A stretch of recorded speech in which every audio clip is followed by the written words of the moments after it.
주님께서 여러분과 함께 또한 사제의 영과 함께 요한이 전한 거룩한 복음입니다. 주님 영광 받으소서. 2장 13절에서 22절입니다. 유다인들의 파스카 축제가 가까워지자 예수님께서는 예루살렘에 올라가셨다.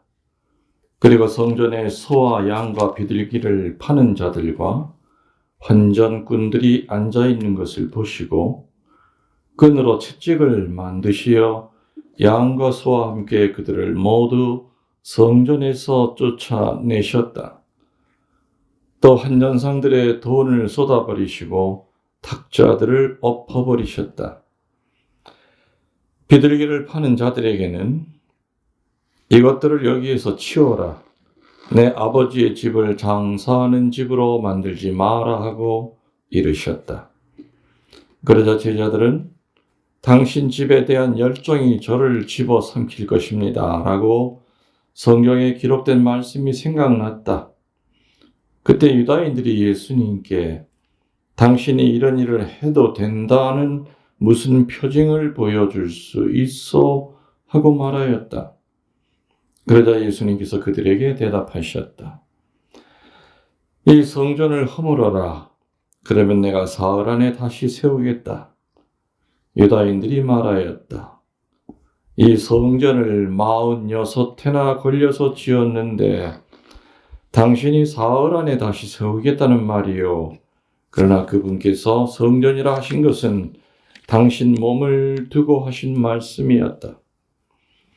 예수님께서 죽은 이들 가운데서 되살아나신 뒤에야 제자들은 예수님께서 이 말씀을 하신 것을 기억하고 성경과 그분께서 이루신 말씀을 믿게 되었다. 주님의 말씀입니다. 그리스도님 참여합니다. 우리 자매는 세례명이 어떻게 돼요? 저는 수산자입니다. 성격이 되게 활달한 것 같아. 그죠? 네. 우리 신랑 되시는 분 되게 활달해요. 그죠? 우리 형제분은 되게 아주 좀 얌전한 스타일이고. 그러니까 한평생 산 거예요. 근데 한평생이 아니고요. 저는 아는 형제님이지 제 옆자리는 아니에요. 부부가 아니에요. 부부가 아니에요. 부부 아니라고? 진짜야? 네. 본명은 요셉은 똑같아요. 근데 왜 맨날 같이 둘이 와? 그러게 말이에요. 영혼의 짝꿍이라는 거. 아이고. 아니 또 깊이 들어갔다 이상해지겠다. 이거. 문제 터지겠는데 이거. 아 진짜요? 부부 아니? 진짜 부부 아니에요. 아이고 지금 나 그렇게 알고 있는데. 누님을 알게 돼가지고요. 이제 아프시다는 걸 알고. 아파서 부인이 그냥 지극정성으로 여기 모시고 오는 거로는 알고 있는데 그건 아니에요. 그건 아니에요? 진짜 부부 아니에요? 진짜 아닙니다. 다행이에요. 네.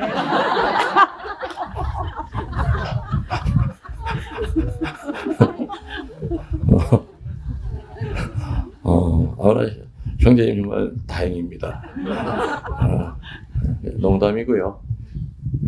내 한 가지 물을게. 대답도 참 잘하고 노래도 잘 따라하고 아까 보니 혼자서 노래 따라하던데. 예? 순교가 뭐예요? 순교요. 순교. 9월 달만 되면 뭐 맨날 듣는 게 순교. 순교성월, 순교하자. 뭐가 순교예요? 이제껏 그렇게 신부님들 뭐 강론 많이 들었으면 그래도 누가 순교가 뭐냐고 물으면 탁 나와야 될 때가 안 됐을까요?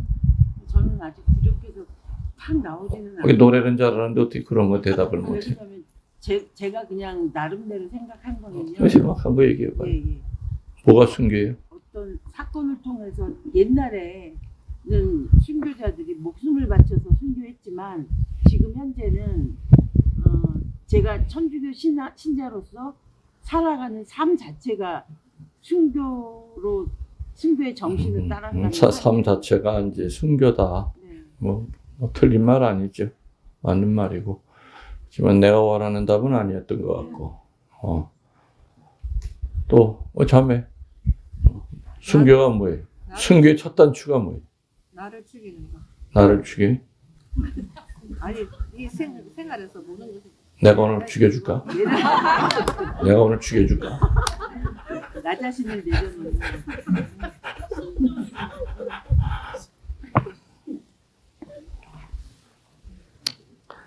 우리는 옛날처럼 목이 잘리는 순교는 할 수 있는 시대가 아니잖아요. 그지? 그 때문에 영적인 순교를 해야 되잖아요.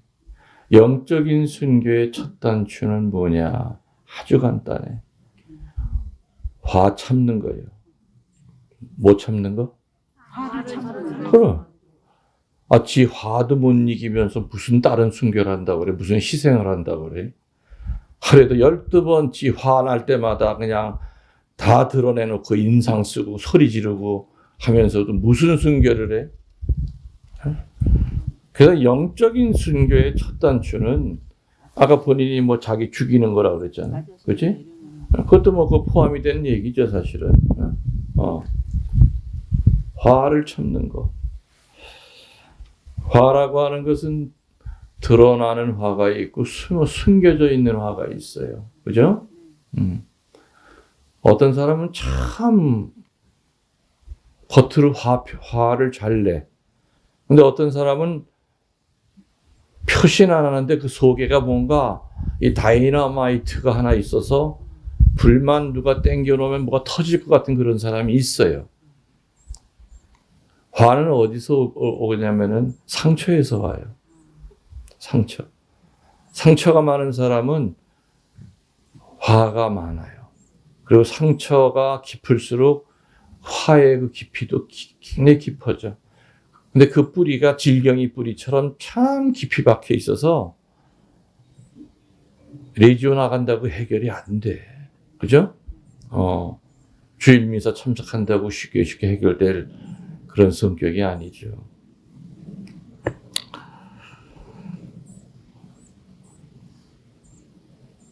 화는 아무튼 자기 자신의 영과 육을 망가뜨리는 건 확실합니다. 그래서 어떤 방법을 써서라도 그 뿌리를 캐내든지 아니면은 그 화를 지워야 되는데 생각을 안 하는 것만 가지고 그 화가 없어지냐? 또 그건 아니죠. 그건 해결이 된 줄 알았는데 몇 년 지나고 나서 다시 또 그냥 그 인간 생각하면 다시 또 그냥 뭐가 확 솟아오를 수도 있죠. 오늘 복음이 뭔지 혹시 기억하세요? 천주교 신자들 미사 끝나고 난 다음에 오늘 복음이 뭐냐고 이렇게 통계조사했더니 5%밖에 몰라. 다 그냥 뇌사 상태에 빠져 있는 거예요. 혼수 상태에 빠져서. 오늘 복음 뭐예요? 뭐 들여다보지 말고 내가 얘기했어. 성전 성전에서 뭐 했다는 거예요? 장사하고 그래서 예수님의 돌아가심과 이게 껐죠? 껐죠? 껐냐고. 2개 다 꺼야 돼. 그래서 찌직 소리가 나. 껐어요? 껐어 안 껐어? 밑으로 내리라고. 됐어. 오케이. 화는 2가지 종류가 있어요. 예수님이 내셨던 화를 우리는 의노라고 불러요. 뭐라고요? 의노. 우리들이 내는 화를 분노라고 불러요. 예수님이 성경에 보면은 화 내신 적 있어요, 없어요? 오늘도 냈잖아요. 끈으로 채찍을 만들어가지고 다 장사꾼들 엎으면서 내 아버지 집을 장사꾼의 소굴로 만들지 말라고. 오늘뿐이겠어요? 베드로한테 그냥 화내시면서 사탄아 물러가라고 하면서 세상에 유대인들에게 사탄 소리 듣는 유대인들에게 있은 사탄이라고 하는 단어가 자기한테 오는 것만큼 치욕적인 게 없는 거예요. 여러분한테 누가 사탄 그래봐 그 기분 좋아요? 욕 중에서도 제일 더러운 욕이 이 사탄 같은 놈아, 이 마귀 같은 놈아. 근데 그 으뜸 제자한테도 화내셨고 여러 군데 화내셨어요. 바리새이들 보라 이 독사의 족속들아, 회칠한 무덤 같은 놈들아. 그랬죠? 그보다 더 심한 욕이 어디 있어? 그 사람들 입장에선. 그 당시 권력자들이었는데. 예수님도 보면 의외로 화를 많이 내셨어요. 근데 이 화는 뭐라고 부른다고요? 의노, 의로운 화예요. 우리들이 내는 화는 뭐예요? 그렇죠. 그럼 의노와 분노의 차이가 뭘까요? 예수님이 내시는 그 의노와 우리들이 일상생활 동안에 내는 그 차이가 뭘까요? 예수님의 의노는 하느님 나라를 건설하는데 방해가 되는 것들 앞에서는 조금도 망설임 없이 하늘나라 건설하는데 방해되는 조직, 그죠? 사상, 그리고 어떤 인간, 그 앞에서 예수님은 망설임 없이 분노하셨다고요? 아니면 의노하셨다고요? 의노하셨어요. 그래서 늘 하느님의 눈으로 보고 의노를 보이셨죠. 그럼 우리들이 내는 그 분노는 뭐야? 자기 중심적인 거예요. 손해 안 보려고. 자존심 상했을 때. 그죠? 내가 내는 분노 가운데 하느님 나라 건설하는데 내가 그래도 이 화를 내야만 주님 나라 건설하는데 이게 도움이 되겠다 해서 내는 경우는 극히 드물어요. 성당 안에서도 같은 교우들끼리 자존심 상하고 또 누가 나를 깐이 보고 그러면은 분노 내잖아요. 화내잖아요. 분노 내요. 그래서 우리들이 내는 분노는 참으면 덕이 되는데 그걸 못 참고, 그죠? 그냥 입으로 내뱉든지 눈으로 내뱉든지, 그죠? 어떻게 해서든지 화가 난 거가 표시가 나요. 표시가 나요. 하나님에게 감사한 거에 대한 표시를 우리들이 더 적극적으로 해야 되는데 반대로 안 해도 될 표시를 우리들은 그 분노의 표시를 하고 살 때가 참 많죠.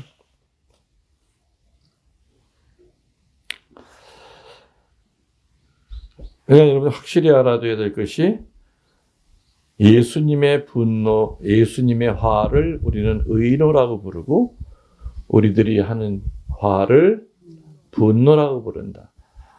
예수님의 의노는 하느님 나라를 건설하는데 방해가 되는 것 앞에서는 그게 제도가 되든 조직이 됐든 국가가 됐든 어떤 한 개인이 됐든 예수님은 결코 용납하지 않고 타협하지 않았다는 거죠. 오늘도 봐야 사실 서술이 18원 장소예요. 이 안에는 대사제들이 용역으로 쓰는 조폭들도 이 안에 있었어. 근데 예수님이 뭐 태권도 유단자예요? 다 환전상 다 들러보면서 내 아버지의 집을 도둑놈의 소굴로 만들지 말아라.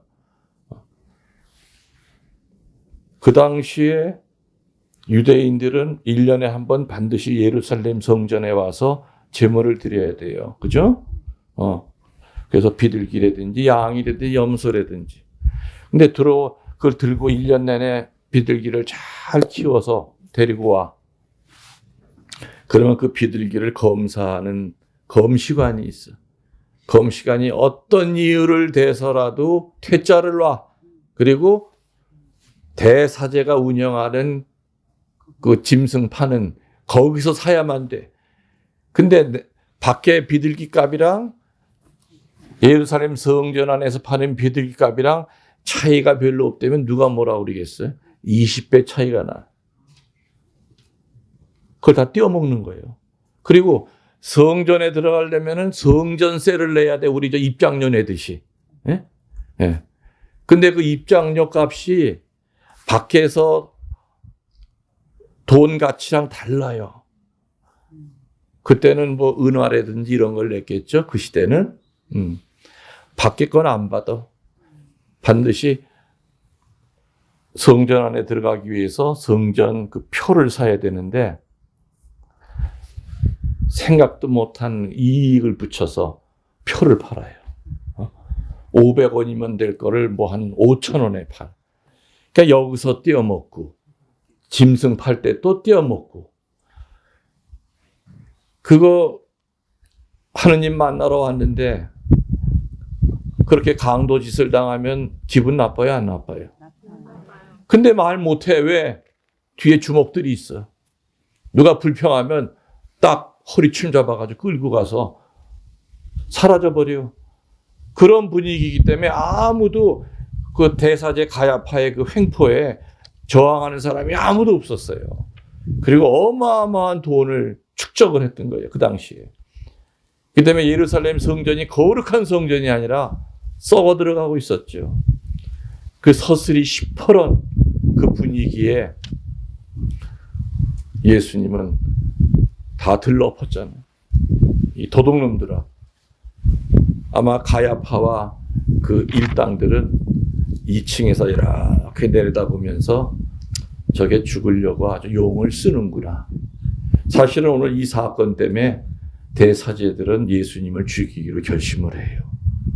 이제껏 내가 봐줬는데 이제는 아주 코 밑에까지 와서 우리한테 대항을 해, 저항을 해. 우리 밥줄을 끊으려고 그래. 안 되겠다.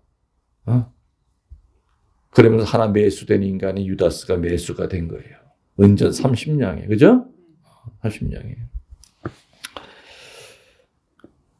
그 예수님의 의인어는 이렇게 우리들이 하는 째째한 조금 손해보면 화나고 누가 기분 나쁘게 하면 화나고 그런 화와는 차원이 같다 다르다? 다르다. 그럼 우리는 화를 내도 멋있게 화를 내야죠. 예수님 닮은 화를 내야죠. 네? 그럼 그렇게 화를 내고 살고 계세요? 음에 기죽어. 잘 안 되잖아요.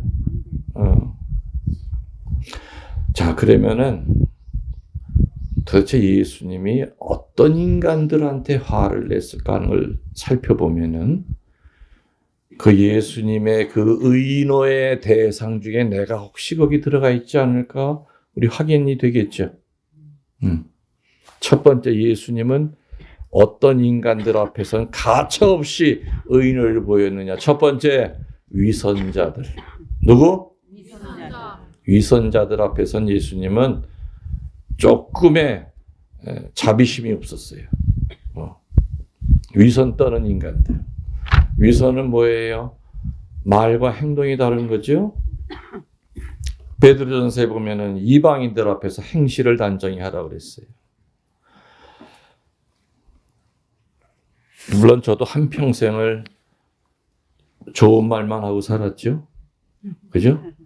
근데 내가 말한 거 내가 다 100% 지키고 사느냐? 못 살아. 이렇게 종이 접어서 코가 이렇게 딱 맞듯이 이렇게 못 살아. 그러나 적어도 이런 소리는 들어야지. 우리 신부님, 당신이 강론 때에서 하신 말 그래도 지키려고 무단히도 애쓰고 사셔. 그런 소리를 들어야 그게 위선자가 아니에요. 강론 때에만 쓰면 온갖 거룩한 말을 하면서 살아가는 꼴은 누구보다도 교만하고 사치스럽고 사제의 향기를 풍기지 못한다면 그럼 위선자 소리 듣는 거죠. 부모도 마찬가지고 다 마찬가지예요. 나나 여러분이나 이 세상을 향하여 어떤 진리를 선포해야 되겠습니까? 수학적이고 과학적이고 그런 거는 우리랑 상관이 없죠. 우리는 종교적인 진리, 윤리적인 진리, 도덕적인 진리를 이 세상에 이렇게 보여줘야 돼.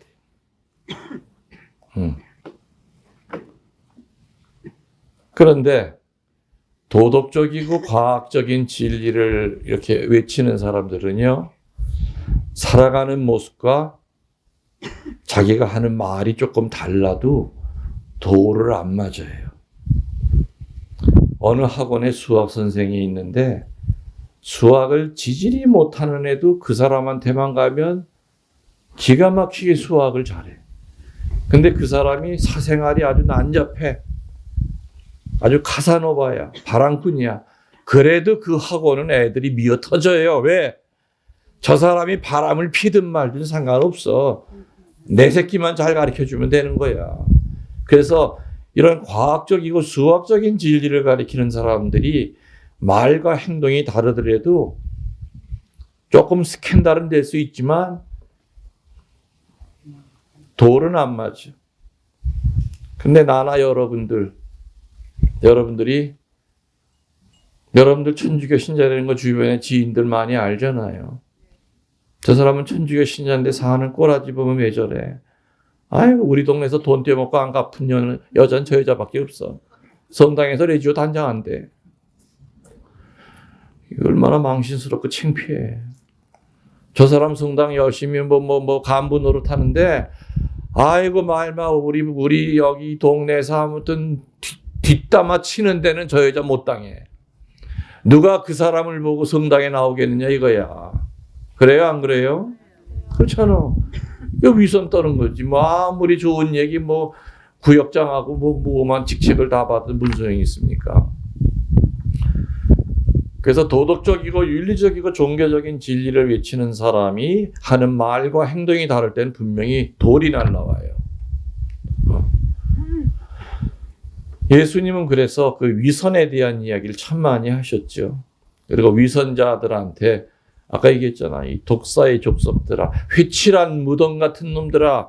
유대인들의 무덤은 우리처럼 봉분은 봉분인데 그 봉분 위에다 회가루를 발라.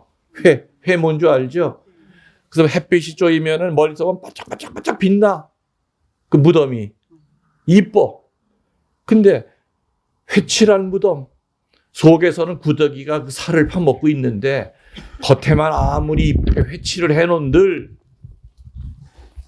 무슨 소용이 있느냐 그거야. 이 위선자들아. 정신 차려라. 그 뜻이에요. 그래서 예수님의 의노의 첫 번째 대상은 누구요? 위선 떠는 사람들.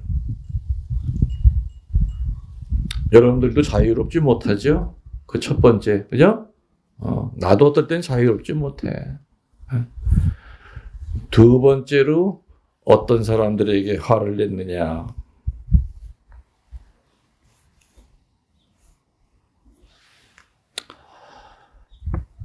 가장 가까워야 될 사람들에게 무관심하거나 무책임하게 살아가는 사람들.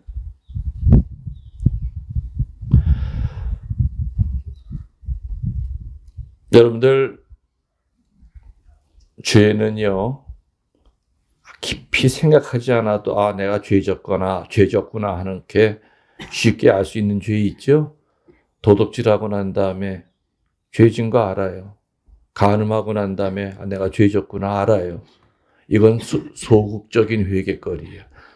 그냥 조금만 생각해도 죄라는 걸 알아. 근데 적극적으로 생각을 해야만 죄라는 거. 그 중에 하나가 바로 무관심의 죄예요. 무관심이라고 하는 걸 죄가 아닌 걸로 생각해요. 멀리 계신 부모님에게 관심 안 두는 거 죄가 아닌 것처럼 생각이 돼요. 내 피부치에게 생전 도움을 안 주는 거 죄가 아닌 것처럼 생각이 들어요. 내 옆집에 누군가 굶어 죽고 가. 사정을 뻔히 알아. 그럼 혼자 기도해. 주님, 저 옆집에 불쌍한 사람이 있으니까 성모님 좀 도와주세요. 성모님이 나타나서 그냥 뒤통수를 이 인간아, 너 밥 해 먹으려고 퍼놓은 거 갖다 먹여. 뭘 나한테 그런 것까지 부탁해. 누가 아파. 아유, 주님 저 사람 너무 아파해요. 좀 도와주세요. 귀퉁뱅이 한 대만. 빨리 네 차에다 싣고 빨리 응급실로 빨리 달려가. 너를 통해서 나는 일을 하고자 하는 건데. 에? 그 기도한다고 되는 거냐 그게? 여러분들 부자와 나자로 비유 너무너무 잘 알잖아요. 그죠? 온몸이 헌데투성이인 나자로를 동네 사람들이 부잣집 문간 앞에다 데려다 놨죠. 그래도 부자가 그래도 먹여 살려줄 거다 생각했을 거예요. 실제로 부자 때문에 그 나자로는 그래도 죽지 않고 살았어요. 근데 어떻게 먹여 살렸어요? 어떤 식으로 먹여 살렸어요? 부자는 매일같이 파티를 해요. 그리고 그 부자가 걸치고 있는 옷은 그 당시 노동자들이 10년을 벌어야 될 그 돈에 해당되는 그 화스러운 비단을 온몸에 감고 매일같이 고기 반찬 해가지고 파티를 해. 그리고 고기 먹고 나면 손에 기름이 있죠? 뭘로 닦았을 것 같아요? 빵으로 닦아. 그죠? 빵으로. 그래서 지 손 닦아버린 빵 쪼가리 이렇게 식탁 밑에 버리면 기르는 개들이 와서 주워 먹어요.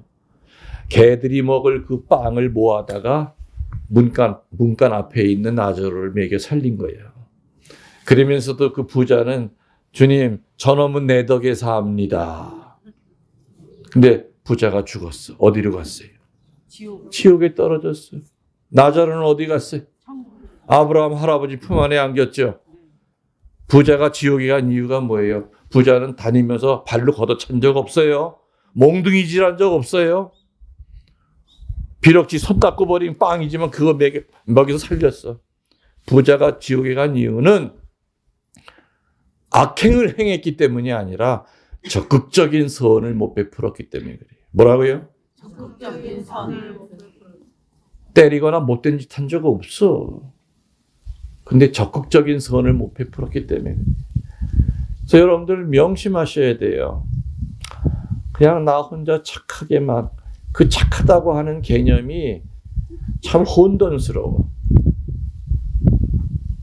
저 사람 참 착해라고 하는 뜻이 보면은 저 사람은 참 잘 베풀어라는 뜻도 되죠. 근데 한 번도 누구한테 베푼 적은 없지만 태생 자체가 순해. 그런 사람도 있어요. 그죠? 누구 도와준다는 그 개념도 없어. 그래도 그 사람 착해. 원래 집이 그 친정 엄마도 착하고 다 착해. 다 순둥이야. 그 착하다고 하는, 그 성경에는 착하기 때문에 천당 간다고 하는 그 글자는 단 한 글자도 안 나와요.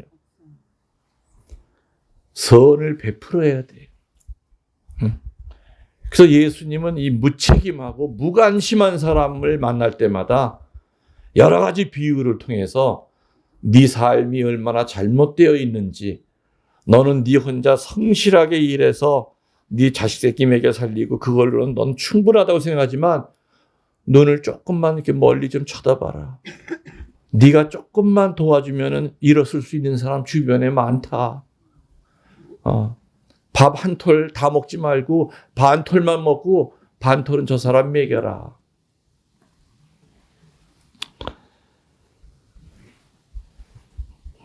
베드로전서 2장 12절에 그런 말이 나오죠. 이방인들 앞에서 행실을 단정히 해라. 또 무관심, 무책임한 사람들. 세 번째로 예수님의 의논의 대상이 된 사람들은 하느님 법보다 자기 법이 더 중요하다고 생각하는 사람들. 법 중에서 제일 높은 법이 신법이죠. 교회법도 그다음 밑에 있어요. 예수님이 결국엔 율법 때문에 돌아가셨잖아요. 그죠? 근데 모세가 야훼 하느님한테 받은 법은 수천 개, 수만 개가 아니라 몇 개 받았어요? 10개. 10개 가지고 10개가 바로 찾아오는 지름길을 알려준 거예요. 그죠? 요 10개 요 길로만 따라오면 나 있는 데까지 쉽게 올 수 있어. 근데 그 법이 예수님 시대에는 613가지로 늘어났고 거기에 대한 세칙이 25,000가지로 늘어났어요. 그러니까 일 안 하고 그냥 이 고급스럽게 사는 율법학자들, 바리새이들은 하루 종일 그것만 지키고 살아. 하다못해 밥을 먹을 때도 한 40가지를 거쳐야 돼. 손을 닦아야 되잖아요. 손을 닦을 때 어떻게 닦으라고 거기 나와 있느냐. 계란 반 정도 되는 그 분량의 물을 이렇게 손바닥에다 부어서 왼쪽으로 5번 비비고 오른쪽으로 5번 비벼. 그 다음에 손등을 뒤집어서 또 계란 반 정도 되는 그 얼굴을 가운데 손가락서부터 이렇게 흘러내려 단 다음에 등끼리 또 왼쪽으로 5번. 이건 밥 먹다가 미치는 거예요. 일반 유대인들은 그거 따라하지도 못해. 그냥 이 거미줄에 뭐 걸리듯이 그냥 그 율법에 걸려서 그냥 아무것도 못하는 거예요. 제대로 하려면. 그러니까 바리새인이라든지 사두가이파 율법학자들만 그거 지킨다고 하면서 저놈들은 인간 취급을 안 하는 거예요. 같은 유대인끼리도요. 예. 예수님이 그 법을 없애려고 애쓰시다가 돌아가셨어요. 다시 원래 그 십계명의 정신으로 가려고. 십계명의 정신은 뭐 단 2글자예요. 하느님에 대한 흠숭과 인간끼리의 사랑이에요. 십계명의 핵심은 그거예요. 하느님에 대한 흠숭, 인간끼리의 상호 사랑. 그것이 십계명의 정신이에요. 근데 예수님 시대는 다 없어졌죠. 그럼 예수님 돌아가시고 난 다음에 그럼 2000년 지났죠. 지금은 어떻게 되느냐? 지금은 내가 볼 때 똑같아. 교회법 책만 해도 어마어마해요. 아마 지금 시대에 예수님이 나타나서 아마 그런 얘기 하실 것 같아. 와, 내가 있을 때보다도 더 법이 많아졌구나. 하느님이 주신 신법은 십계명 그거예요. 그 나머지는 인간이 만든 그냥 율법이에요. 교회법도 마찬가지예요. 말로는 뭐 십계명에서 뽑았다 그러지만 딱 관습법이. 모든 법의 꼭대기에는 신법이 있지. 그래서 이 신법과 율법이 부딪힐 때 우리는 뭘 선택해야 됩니까? 저도 그렇게 살려고 애를 쓰고 살았어요.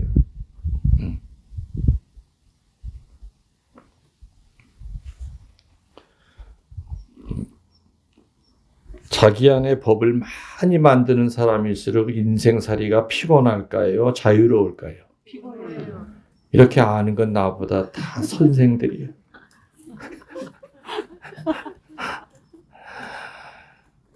사람 생김새가 다르듯이 다 사람마다 자기 법이 다 달라.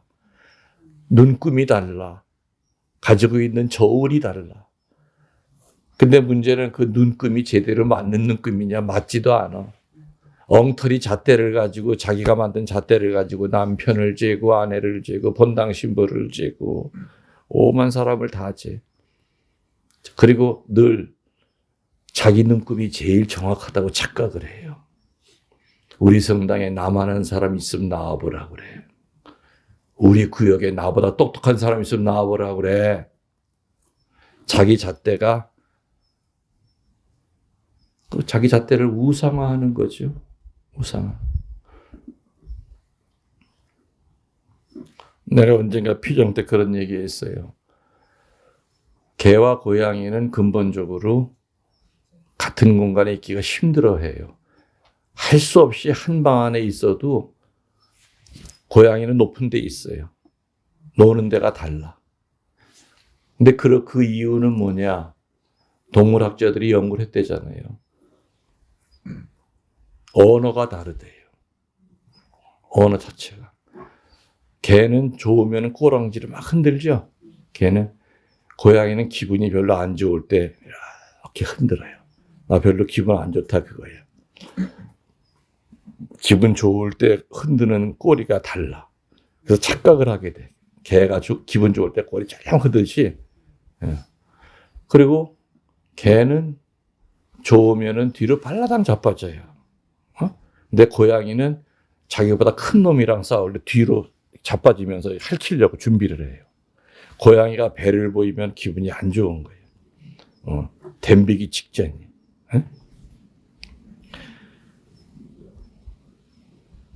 그리고 개는 주인이 머리 만지면 귀가 뒤로 넘어가죠. 고양이는 공격하기 직전에 귀가 뒤로 쫙 붙어요. 개가 지나가다 보니까는 고양이가 귀를 뒤로 넘기고 있어.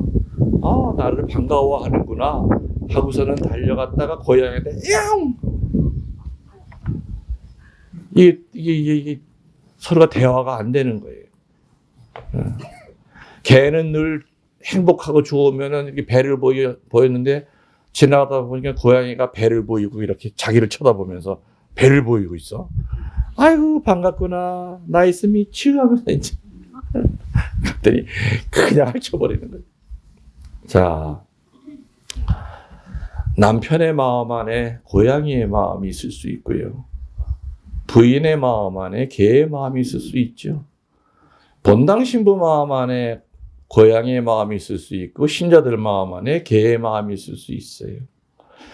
본당 신부님은 좋은 강사 초빙해서 분기에 한 번씩 피정을 열심히 시켜서 그냥 수준 높은 본당으로 만들고 싶은 게 본당 신부님의 마음이야. 근데 그거를 따르는 신자도 있지만 또 많은 신자들은 아우 새로운 신부 아주 별나. 아우 지겨워 그냥 뭐 맨날 그냥 뭐 피정 나오라고 그리고 그냥 반장들 들들 벗고 말이야. 이게 대화 끝이죠. 예수님은 자기 법을 사랑의 법보다 더 위로 여기는 사람들에게 아주 강한 의노를 보이셨다는 거. 마지막으로 네 번째 예수님의 의노의 대상은 누구냐? 착취하는 인간들이에요. 오늘 복음에 나오는 것처럼. 착취하는 인간들. 응? 아까 얘기했지만 환전상이 어떤 사람인 줄 얘기 들으셨죠? 돈을 과도하게 수수료를 받는다 이거예요. 네. 그리고 비둘기나 염소를 살 때도 밖에 시중에 있는 그 시세보다 20배 이상 그래서 팔아먹어요. 그러니까는 울며 겨자 먹기로 1년에 한 번 예루살렘 성전 누구라도 가야 돼. 그리고 재물을 자기 대신에 바치고 와야 돼. 나 대신에 죽을 아이를. 그죠? 그게 재물이에요. 내가 죄져서 내가 나를 못 죽이잖아. 나 대신에 그래도 대속할 그게 바로 비둘기고 그게 산재물인데 일반 사람들은 너무너무 비싼 거예요, 이게. 1년 내내 열심히 비둘기 키워서 가져가면 어떤 트집을 잡아서라도 퇴짜를 놓는단 말이야. 그리고 성전 안에 있는 거기서 살아 이거야. 가격이 비슷하면 누가 뭐라고 그래. 당연히 거기서 사죠. 그러니까 예수님에서 내 아버지의 집을 도둑놈의 소굴로 만들지 말아라. 다 들러엎은 거예요. 들러엎은 거예요. 아까 그랬죠?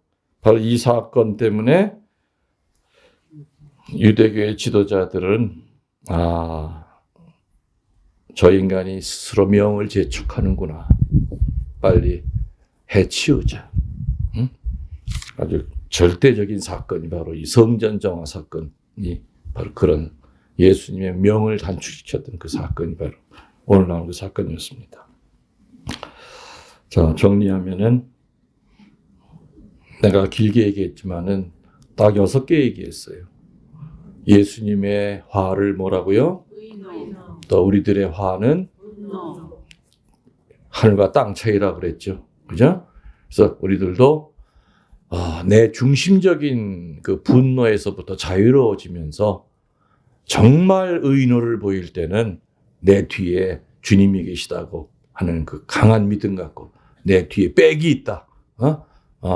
그 어떤 조직 앞에서도 두려워하지 말고 우리는 의노를 보이고 살아야 된다. 그죠? 이 세상이 그래도요, 별의별 어둠이 많아도 그래도 희망이 있는 것은 이렇게 의노를 보이고 살아가는 사람들 때문에 목숨을 내걸고 바른 소리를 하고 진실 규명을 하고 그런 사람들이 있잖아요. 그런 분들 때문에 그래도 이 세상은 그래도 돌아가는 거예요. 모든 사람들이 다 그냥 숨기기만 하고 불의에 협력하고 다 그런 데는 못 살죠. 그래도 역사적으로 검증이 된 게 그래도 그나마 어느 종교 중에서라도 천주교는 항상 그 시대에 정의를 외치고 예수님을 닮은 의노를 보였던 종교 중에 첫 번째가 늘 전 세계 어디서라도 우리 가톨릭이었어요. 그래서 수많은 사제들이 암살당하고 주교님들이 미사 드리다가 암살당하고 그랬어도 꺾이지 않았죠. 그 우리 스승이신 예수님이 그렇게 살다가 돌아가셨기 때문에 사제들은 그런 각오를 하고 살아야 되는 거죠. 두려워할 세상의 그 어둠과 싸워서 이겨야 돼요. 그 양들을 지켜야 되죠. 어둠에 빠지지 않게끔. 사제들에게 의무여 권리입니다. 그런 거. 그래서 의노와 분노를 확실히 알고 이제 가셔야 됩니다. 그래서 오늘부터 우리는 분노하자, 의노하자. 그래서 여러분들이 저녁 기도할 때 오늘 내가 신부님 얘기대로 분노했나 의노했는가를 이제는 스스로가 이렇게 분별을 하실 수 있을 거예요. 맞죠? 자, 그러면은 또 그럼 예수님이 의노를 보였던 그 대상자들이 어떤 사람들이었는가? 네 종류 얘기했어요. 내가 그 사람이 돼야 되겠죠? 아니요. 되면 안 되죠? 첫 번째 예수님은 어느 사람 앞에 의노를 보였어요? 위선 떠는 사람들. 물론 말과 행동이 종이 접어서 두 코가 맞듯이 딱 이렇게는 못 살아도 적어도 사람들이 나를 평가할 때 저 천주교 신자 저 사람 성당 다니시기에는 되게 웃기게 살았어. 근데 세례받고 났더니 와 달라졌어. 달라졌어. 적어도 그 평가는 받아야 돼. 그래야 위선자 소리를 안 듣는다 이 얘기죠. 그래서 우리는 가까운 데 있는 사람들한테 우린 잘해야 된다. 두 번째는 어떤 사람들이 의노의 대상이 된다고요? 무관심은 무책임이라는 말과 동의어예요. 같은 말이에요. 내가 무관심하다 하는 얘기는 내가 무책임하다는 말과 똑같은 뜻이에요. 그래서 둘러봐야죠. 내가 이제껏 무관심하게 신경 안 쓰고 그냥 산 사람들은 내 주변에 없었던가. 지금이라도 찾아서, 그죠? 관심을 보여야죠. 책임을 줘야죠, 어느 정도. 세 번째는 어떤 사람들이 하느님 법보다는 자기 법에 얽매여 살아가는 사람들. 그죠? 자기 법. 그래서 자꾸 세월이 가고 나이가 들수록 여러분들 그 자기 안에 있는 법을 자꾸 이제는 버리세요. 법이 나이가 들수록 젊었을 때는 뭐 머리가 복잡하고 그때 법이 많아. 그렇지만 나이가 들고 그래도 이제 하느님 곁으로 갈 날이 하루하루 가까워지면은 이제 좀 자유로워져야 되잖아요. 다 내려놔야 돼. 자꾸만 법을 만들지 마세요. 그럼 본인이 피곤하고 힘들고 행복하지 않잖아요. 기쁘지 않잖아요. 어린아이처럼 어린아이 같은 마음을 가진 자야만 천국에 간다고 했죠. 어린애들은 법이 많아요? 아니에요. 어른이 되면서 그 법이 만들어놔요. 어린아이 같은 마음은 그 어린아이의 유치함을 얘기하는 게 아닙니다. 그 어린아이의 그 단순한 마음, 그 복잡한 게 아니라 사랑의 법만 있으면은 내 안에 있던 그 어두운 법들은 다 녹아내린다고 전 봐요. 사랑의 법. 낮이 길어지면 밤이 짧아지듯이 사랑의 그 햇살이 내 영혼을 점점 비치면은 내 안에 있던 그 상처라든지 어두움은 점점 물러나게 돼 있어요. 네 번째로 주님의 의노의 대상은 착취하는 사람들. 착취라고 하는 것은 돈을 뺏는 것만이 아니죠. 얼마든지 우리는 여러 가지 방법으로 지나고 보니까 내가 저 사람 시간을 쓸데없이 뺏었네. 그런 것도 있을 수 있어요. 이 네 가지의 묵상거리. 나는 과연 이 네 종류의 주님의 의노의 대상으로부터 나는 자유롭게 이제껏 살았던가? 아니면 걸리는 게 뭐가 있는가? 그러면은 그 부분에 대해서 내가 좀 영적으로 적극적인 노력을 통해서 자꾸만 영적으로 완덕으로 나아가는 삶을 살아야 되지 않겠는가.